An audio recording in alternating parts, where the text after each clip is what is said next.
I just want to make something in a small town, and it doesn't have to make anybody $1 million. It just has to keep the lights on to the building that it's being made in. That's all it has to do. I love that.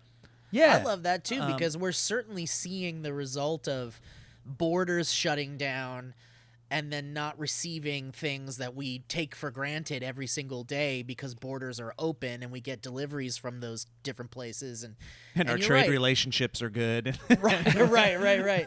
But it is interesting because manufacturing just, kind of simple things that everybody has and everybody, either loses or breaks and wants another one.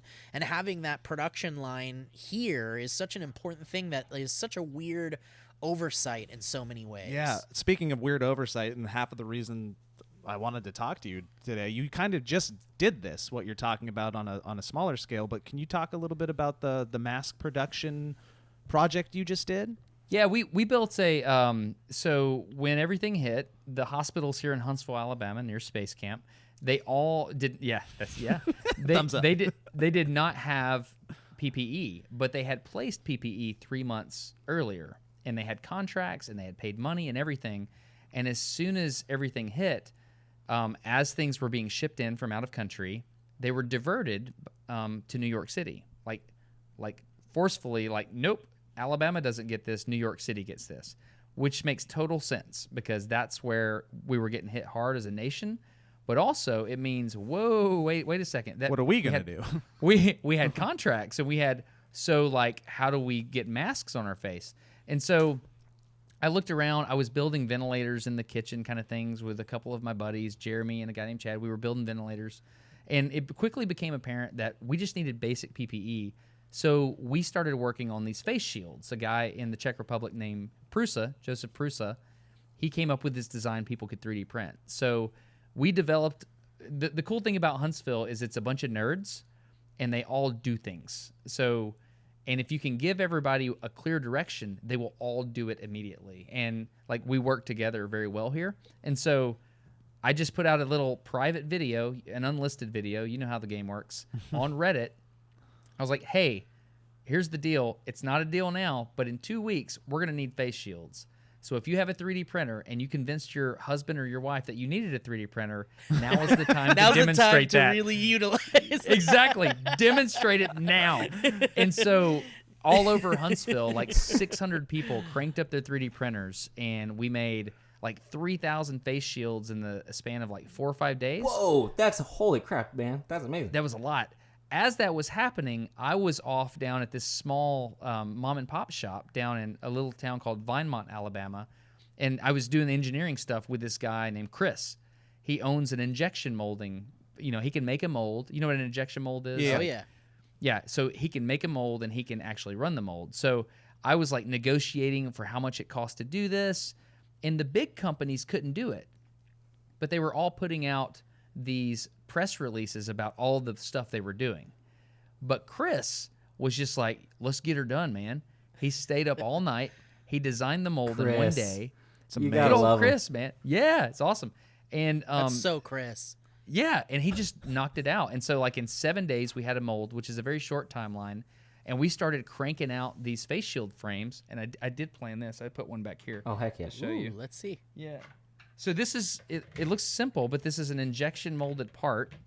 And you put this on your head, and you put just a little transparency on the front of it. And it's a simple, it's like brain dead simple. It's like a DIY welder's mask is what it kind of looks like. Yeah, exactly. And so this frame that goes on the top of your head, kind of like a hat bill, that's where you mount this transparency. Again, this was designed by Prusa in the Czech Republic. So we modified it for injection molding. Chris knocked it out. The guy that made the mold for him at the shop there, his name was Jeremy.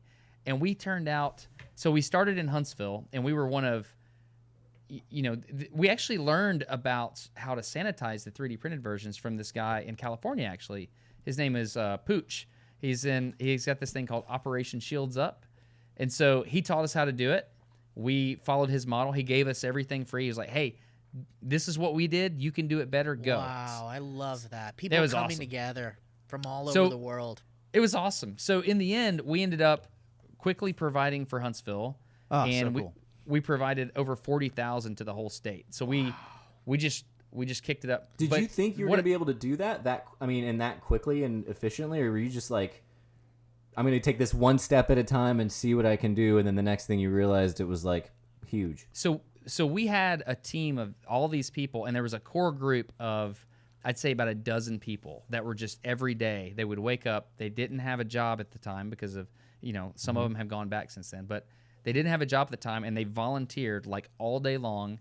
Jennifer is a lady that her and I were like attached at the hip, making it all happen, on the administration side. But it was no is the answer to the question. Yeah.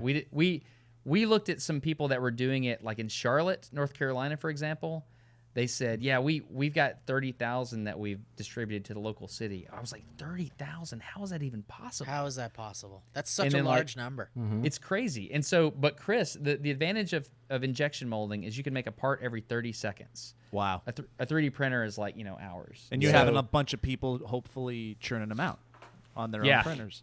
And so we basically provided enough for Alabama, and then we made it available for everybody. And we were like, hey, if you want one, because eventually what we found out is we were just doing this on donations, and the demand outpaced the donations. And so at some point you're like, we need capitalism to happen because I can't pay this much money. Yeah. Yeah. And so we just turned the mold over to a local company. It's called Lab 218. And we're like, hey, you've got the mold, and Chris can actually sell these. So, yeah, Ropes & Co. in Vinemont, Alabama. If you want these, he can sell them to you for like nothing if your city needs them. So With those types of masks, the shield masks, those are for like they're most useful for medical professionals, right? Like that. Those are the people that should be using those more than like say you're a jogger or something. yeah, so these are not like the N95, the respirators. These are just a face shield to protect you from sneezes and splatter. That's pretty much. But like somebody at a grocery store, for example, like Right. if you're working with the public all day long and you're taking money from someone, you need to kind of like have a barrier between you and Yeah. the person. And so that's a great solution, and it costs like, nothing. Especially So- when you want your face to be seen, and you can actually like communicate a little better with people when you're working. Right. The mouth Exactly. being covered changes communication. I know you have to so emote your eye. much. You have to learn to emote Yeah. your eyes more. Like here's a smile. Yeah. Have you done the thing where you do the eyes but you don't do the smile? It's very Yes. fun, and it makes me feel kind of because I'll be like, No, Or it's tell like me. it's like oh thank you so much. yeah.